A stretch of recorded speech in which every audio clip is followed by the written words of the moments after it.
Buenas tardes, Mario. Buenas Bienvenido. tardes. Muchísimas gracias por concedernos esta entrevista y esta conferencia. Es un placer para nosotros tenerte aquí, un gran privilegio que nos concedas la charla de la que vamos a tratar hoy, el coronavirus, el mal y el futuro de la humanidad, la visión de un cabalista. Vaya un título arriesgado. Mario, sabemos que eres un hombre muy solicitado y con muchísimo trabajo, así que te queremos agradecer de corazón este momento que nos has brindado. Eres doctor en filosofía, antropología, psicología, en historia, teología y en matemática aplicada. Tienes vocación por la docencia y das conferencias en seminarios por todo el mundo. Mario, te has especializado en la aplicación práctica de la cábala, aplicada a la psicología, al desarrollo personal y espiritual del ser humano. Hasta el momento has publicado 17 libros, 2 de los cuales los tenemos aquí. Sot 22 y La Merkabah. Todos ellos dedicados a investigaciones sobre la cábala. En tu web dices, mi objetivo es ayudar a otras personas a crecer, a realizarse y a mejorar sus vidas aplicando en su día a día los principios de la cábala.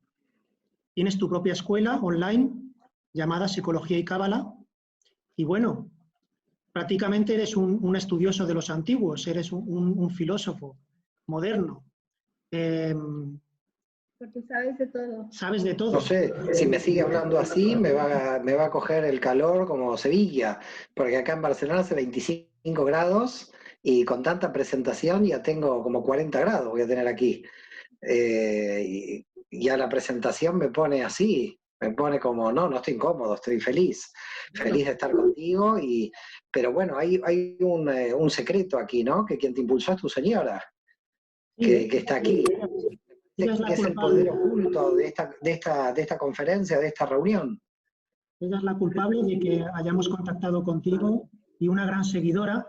Y bueno, a las pruebas me remito. Hemos llenado la capacidad de asistencia que teníamos con la plataforma y además estamos retransmitiendo en paralelo con YouTube para no tener límites, ¿no?, en cuanto a la asistencia del público. Además, todo esto es muy mágico porque también estamos retransmitiendo desde el barrio judío aquí en Sevilla. Oh, ¿qué están en Santa Cruz? No sabía, ¿vive en el barrio de Santa Cruz? Sí. Qué fuerte, señor Kiko, desde la judería de Sevilla, además. Nada menos. Lo que eran las antiguas instalaciones del Palacio de Levíes, el tesorero del rey. Opa, qué fuerte. Ahora me ponen mayor compromiso. Sí. Desde la judería, yo no estoy en la judería de Barcelona, yo estoy en las afueras. La judería de Barcelona está muy céntrica. Así que la verdad, te agradezco mucho, Kiko, también a tu señora, la verdad, este momento, esta invitación, y estoy para vosotros, para las preguntas que quieran, por donde quieran empezar. Tú dirás, Kiko. Muy bien, pues nada, ya con esta breve introducción, damos paso a que comiences esta charla y te iremos haciendo las preguntas a medida que las vayamos recopilando del chat. Bueno, muy bien. Bueno, no te voy a mirar más, porque tengo que mirar a la cámara, me has dicho. Sí. Bueno, en realidad esta conferencia, o esta charla, mejor dicho, no es una conferencia formal, tiene, como decía Kiko, un título muy, muy pretencioso, y la verdad que le pusimos este título porque no sabíamos bien qué ponerle, o por lo menos yo no tenía una buena idea de cuál podía ser el título, pero sí tenía una idea de cuáles son las diversas cuestiones que yo quería abordar aquí. Es bastante complicado poder hablar de este tema porque la primera complicación, lo complejo de este tema es que cada uno vivió este confinamiento de otro modo. A cada uno lo ha pillado de otro modo, en otro lugar, a mucha gente sola, mucha gente ha quedado enferma, muchos han muerto. Entonces, hacer un análisis general de la situación con respecto a qué sucedió con el coronavirus, plantea un problema porque cada uno lo ha vivido de una forma particular. Dice la Kabbalah que la energía que viene a este mundo, en la forma en que viene encarnada, viene para aprender, para hacer su tikkun, para hacer su rectificación. Y por lo tanto, lo que ha sucedido aquí es que probablemente cada uno de nosotros tuvo que tener un cierto tipo de aprendizaje de acuerdo a cómo nos ha encontrado. Pero pese a que cada uno a nivel individual se ha encontrado en una situación muy personal y no podríamos entrar en todas las situaciones personales, yo creo que me arriesgaría a dividir en dos grupos lo que ha pasado aquí. El grupo de los que vivían hacia el exterior, el grupo de los que vivían en función de la materia, el grupo de los que vivían en función de lo social, el grupo que vivía de cara al exterior y que no había realizado un trabajo interior, indudablemente este grupo le dolió más, se angustió más y lo encontró sin herramientas para realmente aguantar tanta cantidad de tiempo de confinados.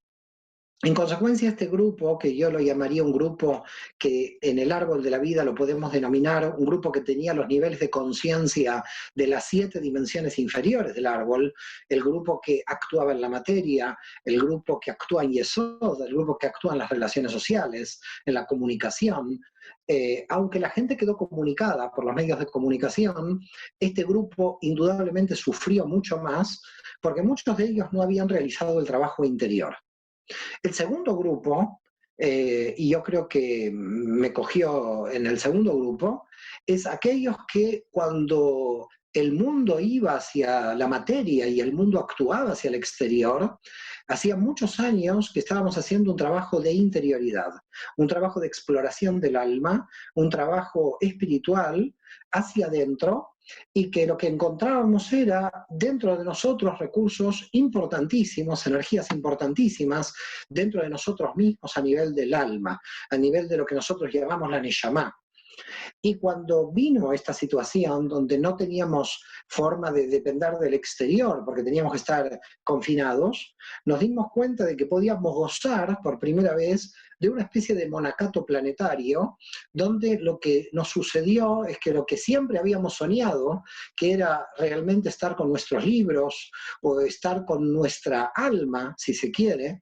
Recuerdo siempre una frase, y yo reitero mucho esta frase, la frase de Nachman de Bratslav, el gran cabalista del fines del siglo XVIII, principios del siglo XIX, murió en el 1808, que Nachman de Bratslav decía, cuando una persona muere, uno de los grandes problemas, uno de los grandes arrepentimientos que tiene es no haber estado más tiempo con sí misma.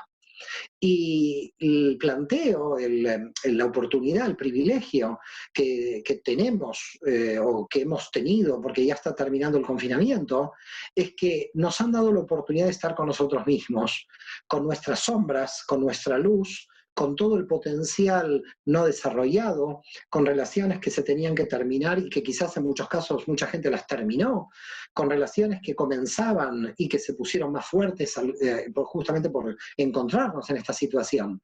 De alguna forma yo creo que esta situación permitió a aquellos que venimos trabajando y los que vienen trabajando en el mundo espiritual, entender la importancia de las herramientas interiores de la propia alma para poder salir adelante y desarrollarnos.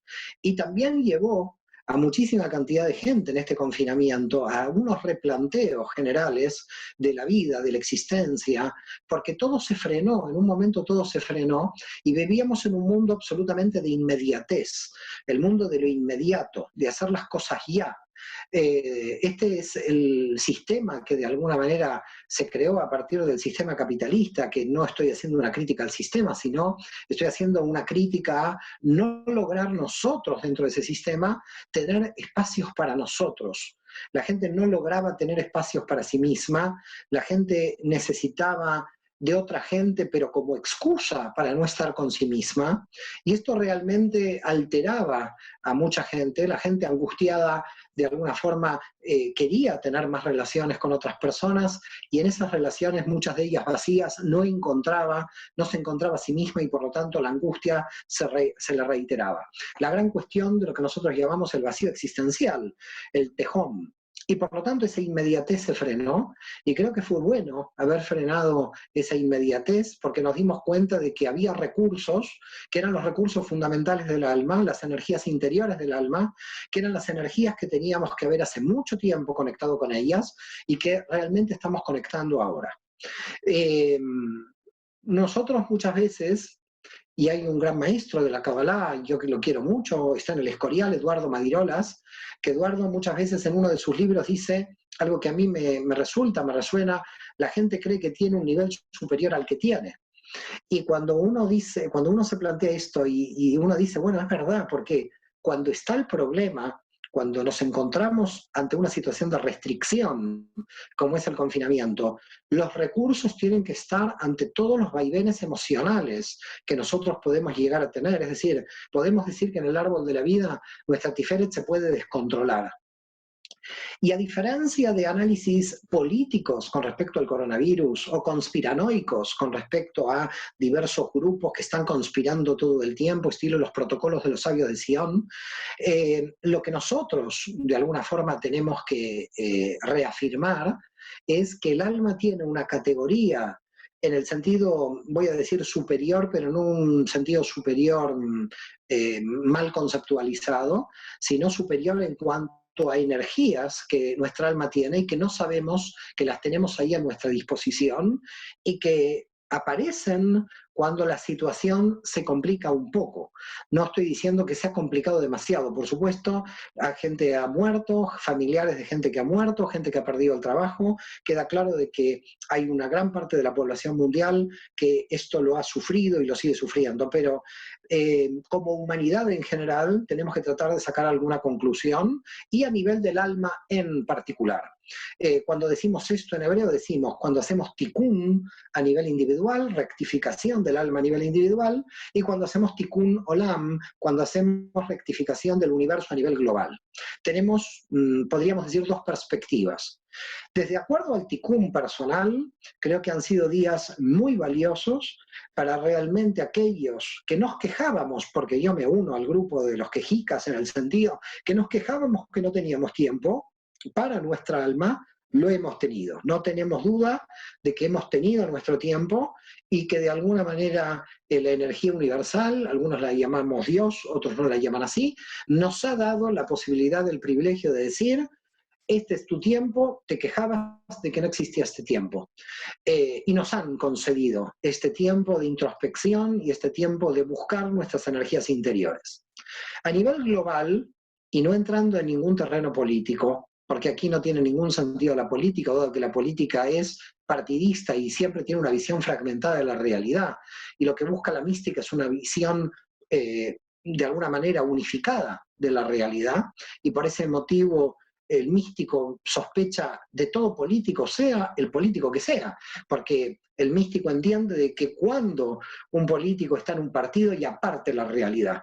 Y nosotros desde la mística no podemos partir la realidad porque sabemos que una de las funciones de Satán es partir la realidad. Cuando hay un partido que parte, en consecuencia aparece el conflicto.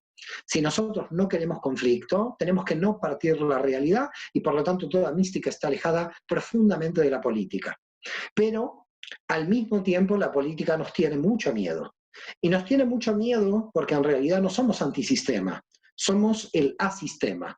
Y ser asistema es superior de alguna manera a ser antisistema. Porque de alguna manera el antisistema lo que hace es reafirmar el sistema. Y en realidad lo que nosotros creemos es que al sistema hay que darle conciencia. Y la cuestión es cómo a cualquier sistema se le da conciencia, porque cuando el ser humano tiene conciencia, el ser humano se vuelve un problema para la política. En el sentido de que cada uno de nosotros cuando está haciendo tikkun se da cuenta de que está trabajando para el tikkun olam, para la rectificación del mundo. En definitiva, para que no existan, podríamos decir, más partidos, o si existen los partidos, o si existen los grupos religiosos, en la realidad todos nos encontremos con objetivos comunes. Y lamentablemente lo que sucedió con el coronavirus es un objetivo común por la desgracia, un objetivo común por el temor. Cuando en realidad desde la mística lo que veníamos planteando es que había que tener objetivos comunes desde el amor, no desde el temor. Pero no importa, tenemos un objetivo común por el temor, ya viene bien, aunque sea tener objetivos comunes, nos afectó a nivel planetario, nos afectó a todos, y la gran pregunta es qué vamos a sacar de limpio de todo esto, porque seguramente volveremos a viajar, seguramente intentaremos volver a esa cierta normalidad, pero hemos salido cambiados. Indudablemente, no todos, pero muchos hemos salido profundamente cambiados. ¿Y profundamente cambiados qué quiere decir? que sabemos que nuestras energías no pueden ser desperdiciadas. Nosotros tenemos un grave problema donde el Satán, donde el mal nos ataca y de alguna manera no nos damos cuenta cómo nos ataca en este punto. Y este punto es de gastar energías en cuestiones inútiles. Dice el texto bíblico, vanidad de vanidades, todo es vanidad. Cuando nosotros ponemos la energía en vanidades, entonces esa energía se pierde y lo peor es que a veces no se pierde, sino va contra nosotros. Cuando nosotros tenemos el sentido de la vida de una persona, cuando una persona sabe cuál es el sentido de su vida, la biná, lo que nosotros llamamos la inteligencia racional, focaliza profundamente las energías en un objetivo, en objetivos. Cuando una persona tiene el sentido de su vida, conoce el sentido de su vida, toda su vida se le vuelve felicidad automáticamente, porque todo lo que está haciendo está en pos de esa función, de esos objetivos. Cuando nosotros estamos simplemente en la materia y los objetivos son la acumulación de lo material, o cuando nosotros estamos en el nivel del ego, de la yesod, y nuestra única función es que alguien nos reconozca, en realidad eso se llama vanidad de vanidades y la energía se pierde. Recuerdo hace muchos años, y esto en Buenos Aires, yo había dado una conferencia, tenía 24 o 25 años, mis primeras conferencias, donde recuerdo que había recibido un ataque con toda violencia de un profesor muy envidioso que venía de Jerusalén. Lo recuerdo como si fuera hoy, pasaron 30 años. Yo la verdad que como joven en ese momento yo no entendía, prácticamente uno no entiende el mal, no entiende cómo funciona el mal. Quizás hasta de mayor uno todavía se sigue preguntando sobre cuestiones del mal que no resuelve. Y esa anécdota la recordé siempre porque se acercó un hombre que espero que viva, en ese momento ya tendría 60, 70 años, quizás ahora tendría 100, así que no sé si vive o no vive, el doctor Meni Vergel, que él se acercó a mí y me dijo algo que me resonó durante los últimos 30 años. Y todavía lo recuerdo con mucha emoción. Y dijo, cuando uno se relaciona con el contenido, ningún ataque termina teniendo efecto. Cuando yo salí de esa conferencia, porque esa conferencia fue desde el contenido, ese ataque venía absolutamente de la envidia el que yo había tenido en aquella conferencia. Me di cuenta de que yo no tenía que perder tiempo en darle importancia a los ataques del mal. Y así prácticamente durante toda mi vida seguí este consejo que después lo reafirmé sobre la Kabbalah. Cuando uno se encuentra con el mal, uno lo primero que tiene que pensar es la pérdida de energías que está poniendo ahí. Cuando uno se siente culpable de algo, no responsable, sino culpable, uno está perdiendo muchísima cantidad de energía. El problema para no lograr el sentido de la vida de una persona, para no realizarse, como diría Abraham Maslow, el gran psicólogo transpersonal, el problema de la no realización es cuando nosotros no podemos enfocar realmente dónde tendrían que estar nuestras energías. Y creo que lo bueno que sucedió con el confinamiento y con todo este tema de coronavirus es que muchos de nosotros, en un trabajo interior muy profundo, lo que hemos llegado a entender es dónde realmente había que situar las energías a nuestro proyecto personal y no seguir invirtiendo energías inútiles en la inmediatez del ego, en la inmediatez del poder y en la inmediatez de la materia. Lo cual no implica que para los jóvenes el ego sea importante, lo cual no implica que la materia no tenga su función.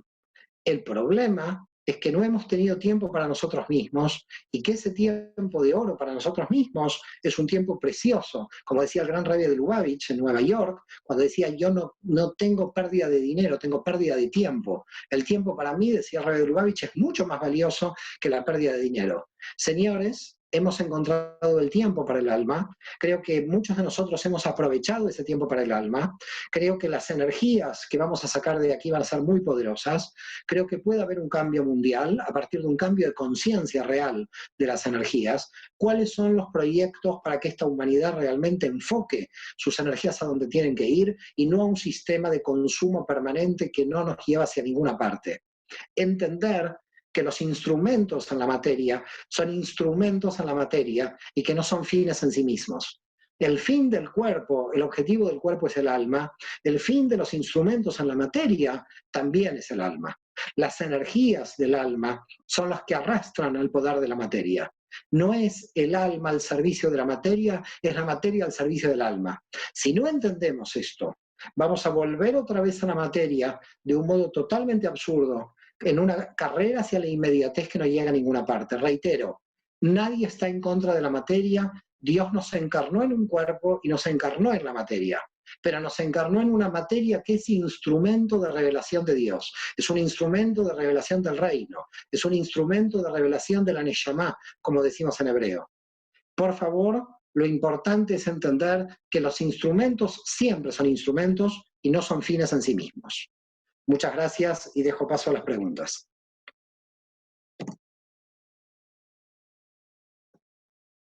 Mario, vamos con las preguntas. ¿El mal es la ausencia del bien, como dijo Maimónides? ¿O es que el mal se podría definir como todo aquello que nos hace sufrir? No, el mal no es la ausencia del bien, el mal es una energía incorrecta. Maimónides era filósofo y desde el punto de vista de la Cábala yo no adhiero a esa definición. El mal no es la ausencia del bien, el mal es mal. El mal tiene entidad, con lo cual, ¿por qué tiene entidad? Porque en realidad es una energía que está incorrectamente situada. Por lo tanto, la definición de mal, a mí me gusta mucho más la de Jicatilla. El mal es en bien en posición incorrecta, no es ausencia del bien. Es una energía que debía estar al servicio del bien y esa energía está al servicio del mal. Por lo tanto, no es ausencia del bien, yo no estoy de acuerdo con esa definición de Maimónides.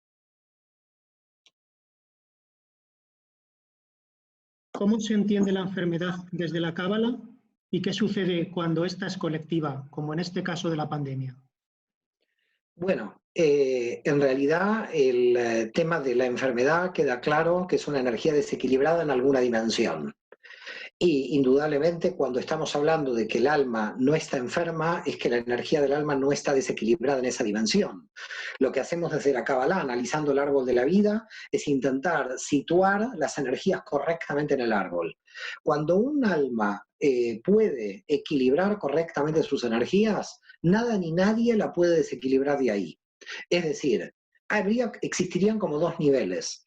Un nivel superior, donde el alma se está refinando, está trabajando, y un nivel inferior, donde al alma le duelen. Es decir, que no es que usted refina el alma y cuando va al odontólogo no le duele cuando le están curando el diente. No es absurdo.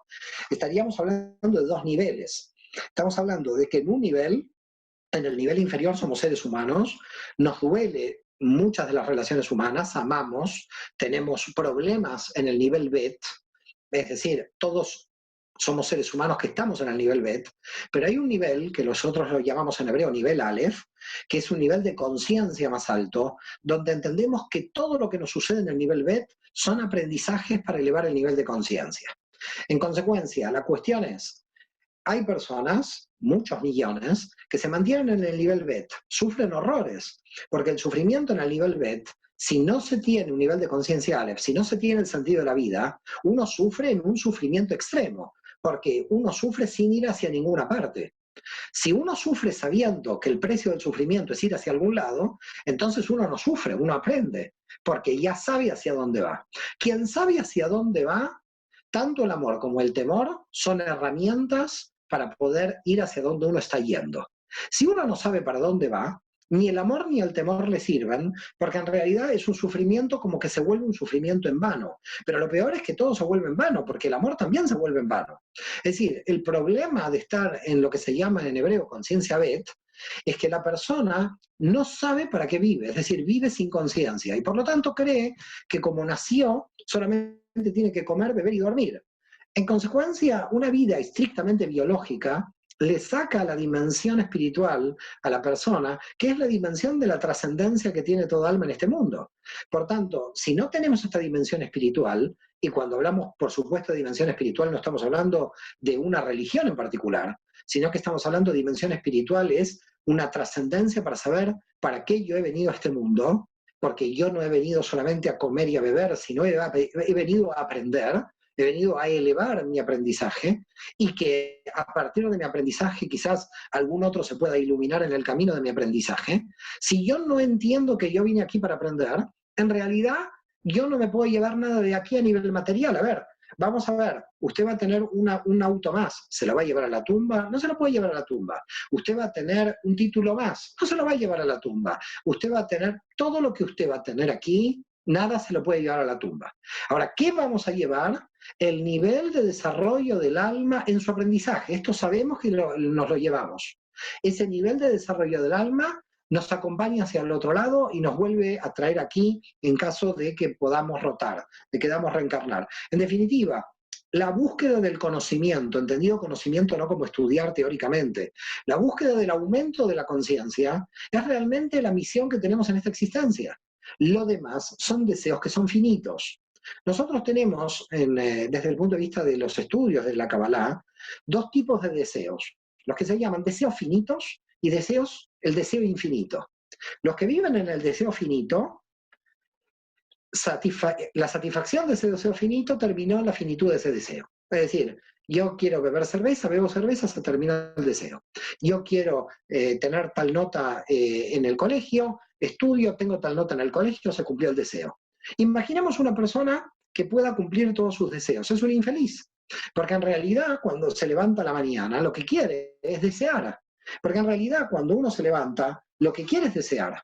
En definitiva, el alma humana vive por el deseo que no está satisfecho. Los cabalistas entienden que el deseo que no está satisfecho es el búsqueda de la luz divina, es decir, la búsqueda del conocimiento. Levantarse a la mañana y decir qué suerte que no sé tantas cosas. No qué suerte que sé tantas cosas, sino qué suerte el vacío que tengo de no saber. Y entonces digo, bueno, gracias a lo que no sé, voy a tener el deseo de estudiar. Gracias a lo que no sé, voy a tener el deseo de trabajar. El vacío, de alguna manera, me da una fuerza que el llenado no me da fuerza. Es decir, ¿quién tiene una fuerza para salir adelante? Lamentablemente a veces el que tiene hambre, porque el que tiene hambre tiene que salir de esa situación y tiene que salir. Pero de repente el que tiene comida todos los días no valora la comida. El que tiene una casa todos los días de repente no valora su casa. Por lo tanto, lo que hay que tratar de entender es cómo está la estructura del alma humana diseñada. Estamos diseñados para tener un deseo infinito de crecimiento. Nuestro cli, nuestra vasija, está diseñada para crecer infinitamente todo lo que nosotros podemos crecer. Ese crecimiento nos da un nivel de satisfacción tan grande porque nos encontramos como un cli, como un recipiente no finito. Todo lo demás es finito. Quiero agua, tengo agua. Quiero auto, tengo el auto. Quiero un par de zapatos. Está bien, alguien me va a decir, bueno, no todo el mundo tiene esa posibilidad porque hay mucha gente que está pobre y mucha gente que no tiene para comer. Sí, pero no es así. Hemos pasado de tener millones de personas hambrientas a 2.000 millones de obesos. Es decir, que en realidad hay una obesidad universal en este momento. Por lo tanto, ¿hacia dónde estamos apuntando? Estamos apuntando a que nuestra felicidad está basada en percibir el deseo infinito, de levantarnos por la mañana y decir, ¿cómo vamos a mejorar el mundo? ¿Cuál es nuestro aporte al mundo? ¿Cuál va a ser nuestro aporte al mundo? ¿Qué va a revelar nuestra alma desde nuestra forma? ¿Qué tipo de luz va a revelar nuestra alma desde nuestra forma en este mundo material? Y cada uno de nosotros, dice la Kabbalah, ha sido encarnado en este mundo con una función. El que conoce su función es un hombre que vive feliz, es un ser humano que vive feliz. Entonces, ¿usted quiere saber quién vive feliz? La persona que sabe por qué está en este mundo. Alguien que pueda tener mucho, no sabe por qué vino a este mundo, vive infeliz. Por eso dice Moisés Cordovero, el gran cabalista de Safed del siglo XVI, el privilegio más alto del alma humana en este mundo es saber por qué uno vino a este mundo. Porque el que no sabe por qué viene a este mundo es un mundo terrorífico, sin saber qué función cumple mi energía en este mundo. Otra pregunta, Mario, doble, es: el virus, al no estar compuesto de células, no es un ser vivo. Es un parásito obligado, puesto que no es un autónomo. Ataca el sistema respiratorio. ¿Qué significa en términos cabalísticos? Bueno, a ver, el sistema respiratorio se relaciona con la letra Aleph. La letra Aleph es el Ruach, y justamente el Ruach es la psique. Es algo muy curioso, porque justamente lo que tiene que ver es el Ruach. Y muchas veces hemos explicado en la Kabbalah que el Ruach tiene un gran problema de estructura, porque el Ruach quiere cumplir la función de la Neshama, quiere cumplir el sentido de su existencia, y al mismo tiempo el Ruach tiene que administrar las energías de cómo me mantengo en este mundo, es decir, cómo me mantengo económicamente en este mundo. Y el Ruach puede llegar a enfermar. Y cuando enferma el Ruach nos falta el aire. Cuando enferma el Ruach, quiere decir que podríamos decir que la simbología es una enfermedad psíquica. Es una enfermedad que está atacando el Ruach, está atacando el Aleph. La Aleph es el sistema de intermediación entre la yin, que está en la mente, y el sistema gastrointestinal que está en la MEM, que son las tres madres de los tres canales del árbol de la vida. Por lo tanto, estamos ante una situación de desequilibrio porque nos hemos ido muy abajo, algunos grupos se han ido muy arriba, y el desequilibrio que ha sucedido justamente es un desequilibrio en la línea media del árbol, en la línea Aleph. Por lo tanto, estamos en un desequilibrio del Ruach, en un desequilibrio de la psique, por eso hay tanta angustia. La angustia claramente es del sistema, de todo el sistema Aleph, del árbol de la vida. Por lo tanto, estamos ante un tema de una definición, yo diría. El siglo XX fue un siglo indudablemente del Nefesh, un siglo materialista, absolutamente, sea del capitalismo, del marxismo, de lo como se lo quiera ver, el único foco que teníamos era la materia, lo cual tampoco estuvo mal, porque se necesitaba el desarrollo de la materia para llegar a donde estamos. Pero por otra parte, volvemos al tema anterior, hemos confundido los instrumentos con los fines. Es decir, tenemos ahora el tren-AVE para llegar en 2 horas de Barcelona a Madrid, pero cuando llegamos a Madrid no sabemos qué hacer de nuestra vida. En cambio, probablemente en la Edad Media andaban con un caballo, con un burrito, de Barcelona a Madrid no sé cuántos días, tardaban, pero cuando alguien llegaba sabía por qué llegaba. Aquí el problema es que nosotros en nuestro sistema hemos adquirido tal nivel de velocidad que el nivel de velocidad nos hizo perder la conciencia de dónde íbamos y cuál es el proyecto. Por lo tanto, no se puede producir una inmediatez y una velocidad en una especie de carrera sin fin, porque si no sabemos bien para qué venimos a este mundo, estamos gastando combustible sin saber para dónde va el auto. Por lo tanto, en cierto modo, este freno, este confinamiento es fundamental para reordenarnos hacia cuál es el sentido de la vida, hacia dónde tengo que enfocar mi energía. Y creo que fue muy importante para mucha gente haber frenado de este modo.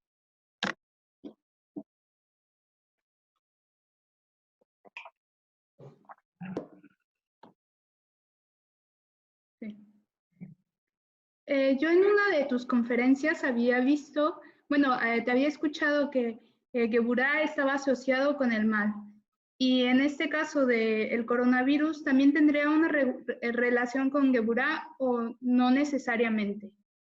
Mira, muy buena la pregunta, muy buena el análisis, y justamente lo que estoy escribiendo en mi último libro sobre el mal, así que me viene muy bien porque he tenido que estar en el mal durante un tiempo para entender en parte cómo funciona el mal.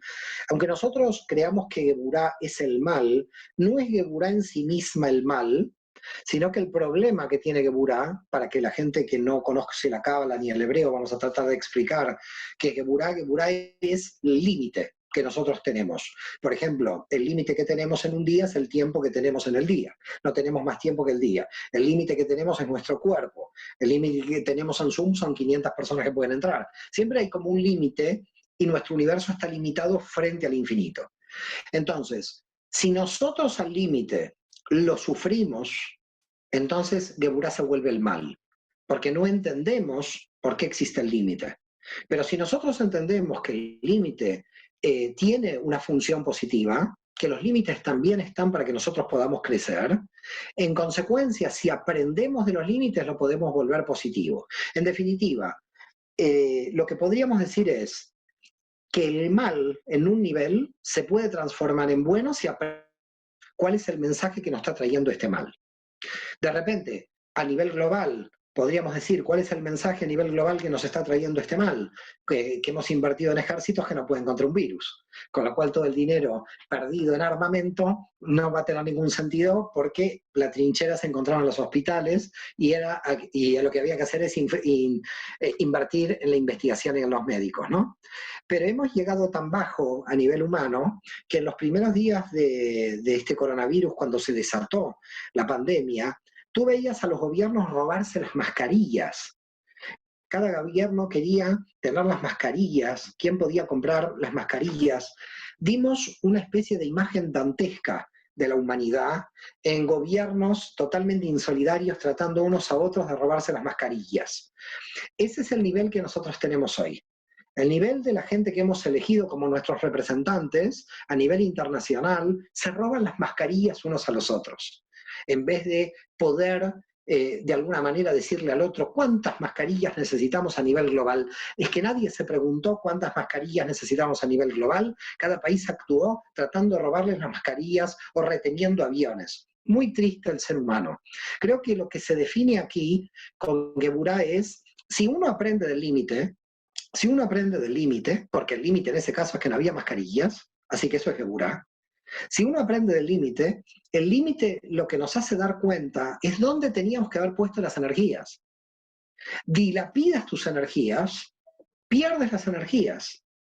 Y en consecuencia, cuando necesitas, esto es como el dinero cuando te entra a tu casa, dilapidas el dinero en una televisión, después no te queda para comer, no tiene ningún sentido. Tú tienes que primero pensar en que tu familia tiene que comer, no comprar un televisor. Lo mismo pasa con la energía espiritual.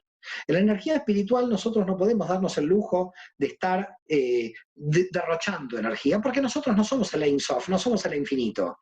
Nosotros somos entes finitos, tenemos energía limitada.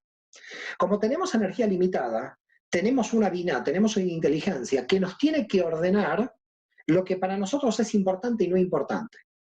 Pero a nivel humano, no solamente tenemos importante y no importante, sino tenemos hasta el absurdo de tener un armamento que no lo vamos a poder utilizar jamás porque si no destruimos la humanidad.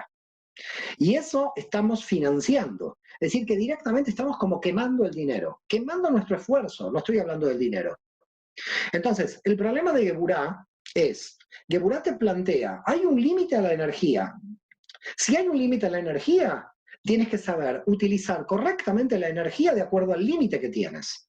Por lo tanto, si tú aprendes el límite, pones correctamente la energía y por lo tanto vives feliz. ¿Qué es lo que sucede? Que el ser humano no aprende de los límites. El ser humano justamente dilapida energías, se cree que es Dios, eso es la Torre de Babel, se cree que es el infinito, se cree que la Tierra tiene recursos infinitos, se cree que el ser humano puede con todo. La soberbia humana nos conduce a no entender los límites, sino a chocarnos contra los límites. Por lo tanto, el problema que tiene Geburá es la incomprensión de los límites, porque cuando tú comprendes los límites tienes más fuerza. No sé si te quedó claro el concepto. Sí, muchas gracias. Ahora me quedó más claro. De nada.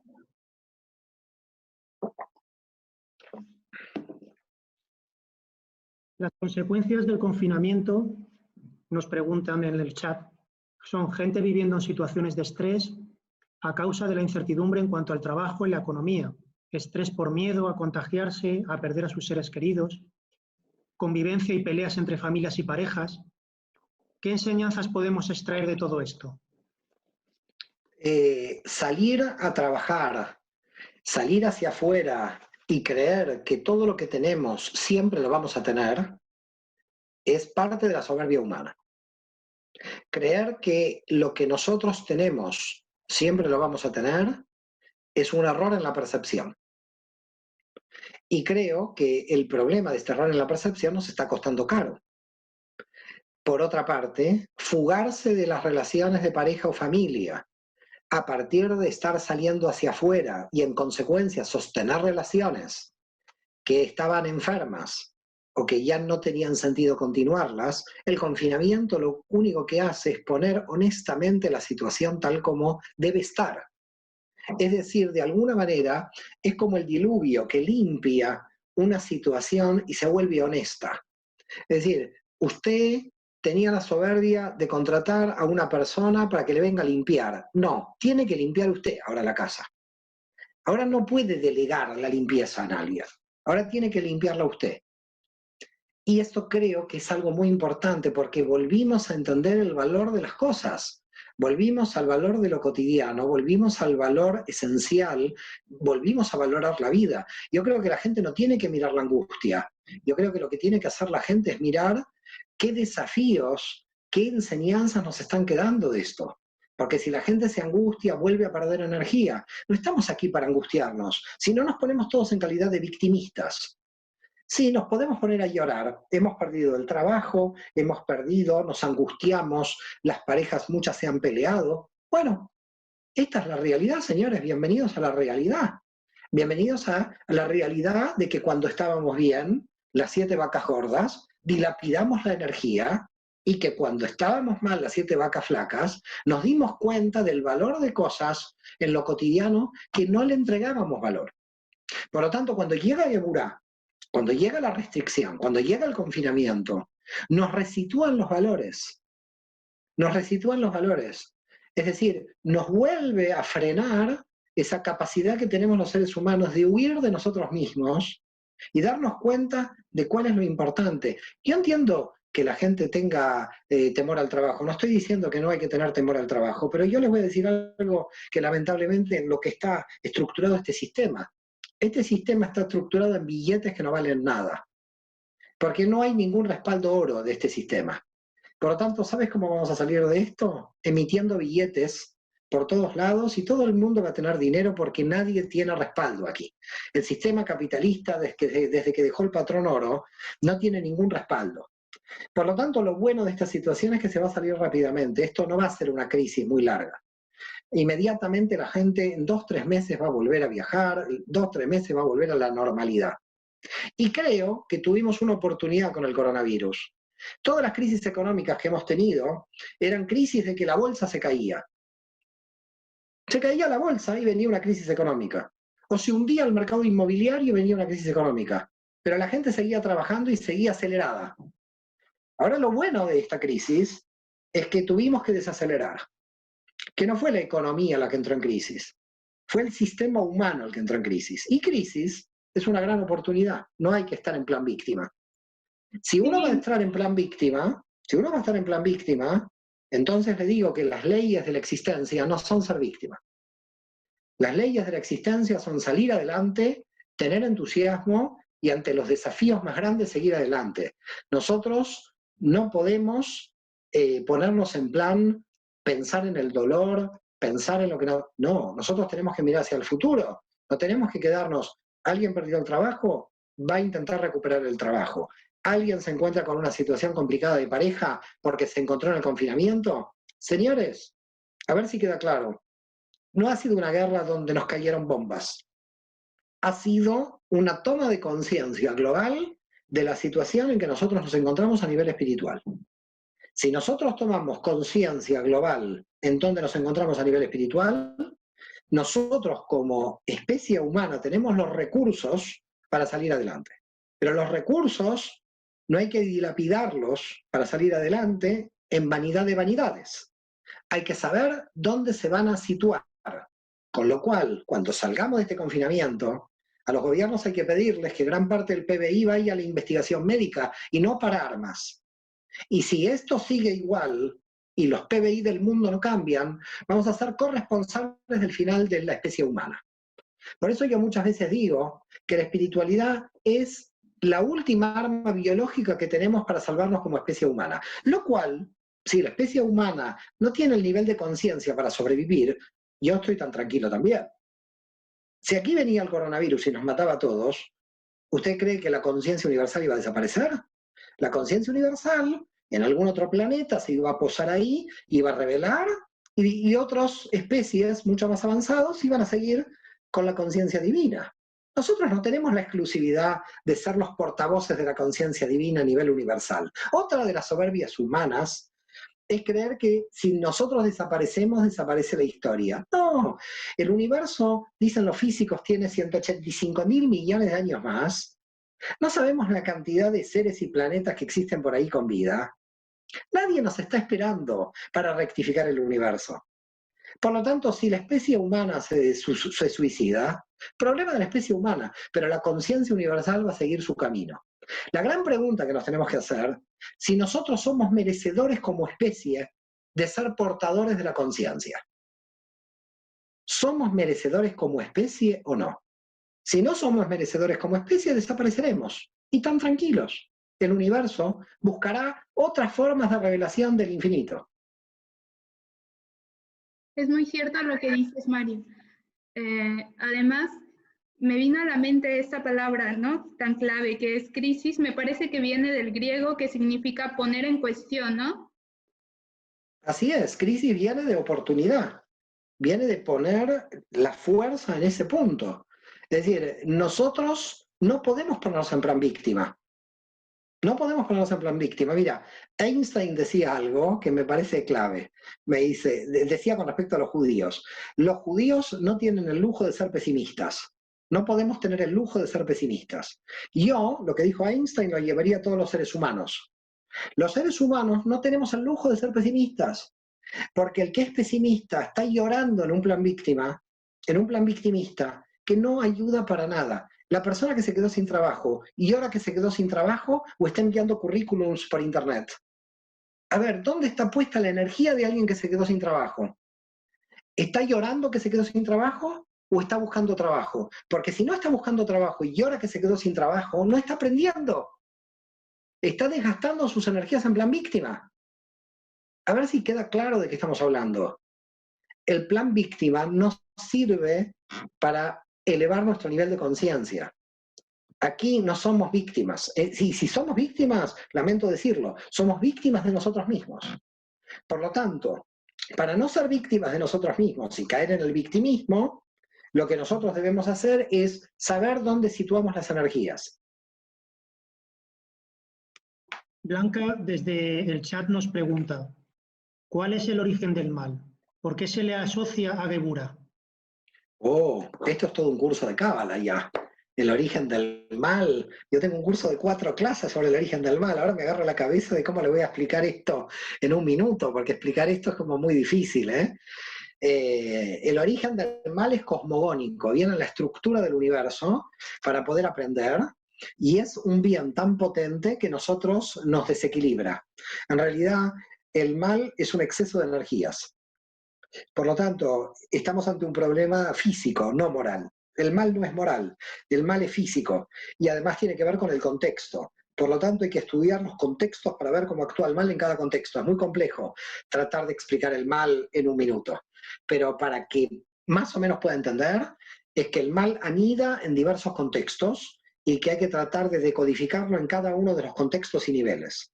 Por lo tanto, si yo le respondo a nivel global, estoy haciendo un desastre, porque el mal ya me va a tener pillado en la respuesta, dado que el mal opera en diferentes niveles. Lo que sí le puedo decir a nivel general, más allá de que el mal opera en diferentes niveles, es que el mal tiene como misión que la luz pueda crecer. Si la persona que ha hecho la pregunta quiere saber la función del mal es nuestro crecimiento. Y por ese motivo es buena la función del mal. Claro que Luzzatto va a decir que cuando uno recibe el mal, en ese momento es mal absoluto, porque uno está sufriendo ese mal en ese momento. Pero dice Luzzatto, dentro del sistema general, ese mal es muy bueno. Mira, te voy a sacar de la teoría para que se pueda responder bien la pregunta. ¿De qué profesor nos acordamos nosotros? ¿De los que fueron buenos o del que nos hizo estudiar y nos machacaba? En general, cuando uno se reúne con ex compañeros, en general, el que me machacaba, uno lo recuerda muchísimo. Ahora, ¿por qué? Porque en realidad nos machacaba, pero terminamos de aprender mucho. Entonces, terminas de aprender por amor y por temor. Por amor, por el muy bueno, el que te estimuló. Y por el otro lado, con el que realmente también un poco te tenía fuerte. Entonces, ¿dónde está, dice la Cábala, el tema? Que la función del mal también es el crecimiento personal. Entonces, por ese motivo, hay una diferencia entre la psicología positiva y la Cábala, donde la psicología positiva dice, vamos a tomar, porque la psicología positiva de Seligman vino para la motivación empresarial americana. Todos tienen que vender más para los equipos de venta, ¿no? Se creó la psicología positiva. Pero la psicología positiva puede ser un desastre porque no tiene resiliencia. Es decir, la psicología positiva es, no llegar a los objetivos de la empresa, entonces soy un inútil. ¿Cómo puede ser? Eso es la psicología positiva, no. La psicología de la mística hebrea, es decir, lo que propone la Kabbalah, es que uno tiene que desarrollar su fuerza también cuando se encuentra con obstáculos que uno tiene que superar. No siempre en el entusiasmo. Es más, tenemos que tener más entusiasmo derivado del obstáculo que tenemos. Por ese motivo que dicen los cabalistas, sé merecedor de tu Satán. Es decir, que tengas de enemigo de alguna manera, pero de enemigo no una persona, sino lo invisible de cómo opera el mal, tu propio obstáculo, ¿no? A nivel del alma, que tengas en tu propio obstáculo la energía de la superación, de ese obstáculo. ¿Qué qué conclusión sacaríamos? ¿Si hay que combatir el mal o hay que integrarlo? Bueno, en realidad son dos niveles. Hay que combatirlo e integrarlo. Es decir, yo tengo que defenderme yo para que la luz se pueda revelar dentro de mi forma. Así que en el nivel inferior tengo que ponerle un límite al otro. Pero en el mal interior lo tengo que integrar. Cuando hay una pregunta que es ¿lo combato, lo integro? Está hablando de dos clases de mal. Del mal exterior y del mal interior. Mi mal interior lo tengo que integrar. Pero a partir de mi crecimiento personal. El mal exterior lo tengo que frenar, porque el que lo tiene que integrar es el otro, no yo. Por lo tanto, el mal exterior que lo integre el otro, porque yo no soy el Mesías del otro. Aquí yo no vengo a evangelizar al otro con mi luz, con lo cual el otro tiene que tener su propia luz. Si el otro a mí me agrede, yo me defiendo, porque yo no voy a aguantar la agresión que me lleva a mí a la humillación. Entonces, frenar al mal en el inferior, integrar el mal en lo superior. Eso último no me queda del todo claro. En el superior sería integración, ¿no? En el superior, de Tiferet para arriba, en el árbol de la vida es integración, que es mi parte oscura. Es decir, qué cuestiones yo quiero rectificar, eso implica un tema de integración de mi parte oscura a nivel interior. El ataque del otro, donde el problema es del desequilibrio del otro y no es mi problema, yo no me tengo que hacer cargo de la sombra del otro. Porque la sombra del otro la tiene que integrar el otro, no la tengo que integrar yo. ¿Y eso en qué esfera estaría? El del otro. La del otro en Yesod. Ajá. La esfera del otro es Yesod, porque es mi relación con el otro. La esfera de mi interior es la Tiferet. Por eso nosotros en la Tiferet, al integrar la parte oscura, podemos subir hacia la Ein Sof, pero cuando nosotros estamos en Yesod, no permitir que el otro me humille, porque si no, entonces tengo la clipa de Gesed. Es decir, que si yo permito los golpes del otro sin ponerle un límite, sin frenarlo, porque el mal del otro le pertenece al otro, no me pertenece a mí. Si el otro está desequilibrado, yo no estoy desequilibrado en el desequilibrio de él. Puedo estar muy desequilibrado en otros desequilibrios. Pero si el otro está desequilibrado y me ataca, es un problema del que me ataca en el desequilibrio del otro. El otro tiene que tratar de su desequilibrio. Ahora, si una persona dice, me afecta el desequilibrio del otro, lo que tiene que revisar es si dentro de sí misma hay algo realmente negativo en sí misma que le esté afectando. Porque si el desequilibrio del otro es mentira, si es mentira, no me afecta.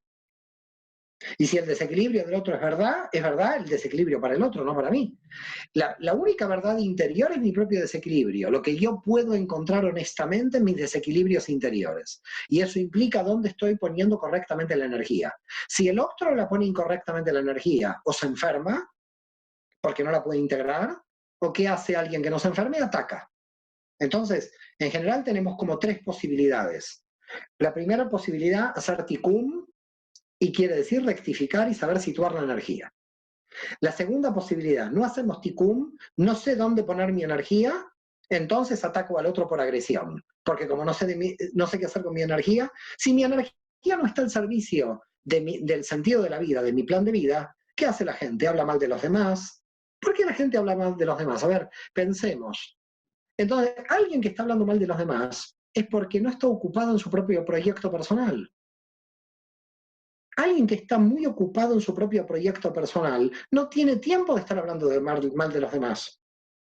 La persona que está cometiendo un mal es que en realidad no está enfocada en su propio crecimiento. Alguien que está enfocado en su propio crecimiento, cuando está hablando mal de los demás, en realidad está perdiendo energía. Volvemos otra vez al mismo punto. Por lo tanto, ¿qué es el agresor? El agresor es alguien frustrado en sí mismo, que lo que está buscando es su identidad como agresor, porque no tiene una identidad propia en el sentido de su vida interior. Pero si esa persona, por un tema de educación, no agrede, ni tampoco hace la rectificación, se enferma.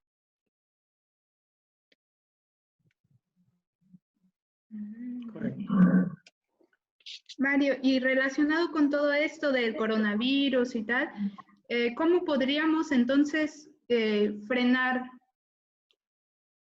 esta pandemia? Además de, obviamente, las medidas higiénicas, sanitarias y tal, pero digamos como conciencia de humanidad, ¿cómo podemos eso? Primero queda Integrar claro que tenemos una responsabilidad con el otro con respecto a no contagiar a ningún otro ni ser contagiado. Eso que es clarísimo y no es una teoría conspiranoica, nos tenemos que cuidar. Pero luego de cuidarnos, va a venir la gran pregunta luego, y es ¿dónde están nuestros recursos puestos en la medicina? Tendrían que estar en la medicina, no en otro lado, en la educación, en la medicina, en las cuestiones importantes. Entonces no es solamente qué podemos hacer nosotros ahora, porque lo que podemos hacer nosotros ahora es la inmediatez. Y tenemos que trabajar con inmediatez, pero también en el largo plazo. Y en el largo plazo, en nuestra Jojma, tenemos que saber que la enseñanza que nos deja es a nivel de alma individual, pero que la enseñanza que nos deja es a nivel de tikkun olam, de rectificación del mundo. ¿Cómo vamos a mejorar este mundo? Esta es la gran pregunta cuando salgamos nosotros del confinamiento. Muchas gracias, Mario. Kiko, un placer muy grande. Un gusto, gracias por la entrevista. Y a todos los que nos han seguido, por supuesto. Ha sido una conferencia espectacular. Te agradecemos mucho el detalle de compartir con nosotros y esperamos verte pronto por Sevilla. Si Dios quiere. Shalom a todos. Un beso grande. Hasta la próxima. Gracias. Muchas gracias, Shalom. de corazón. Gracias por participar.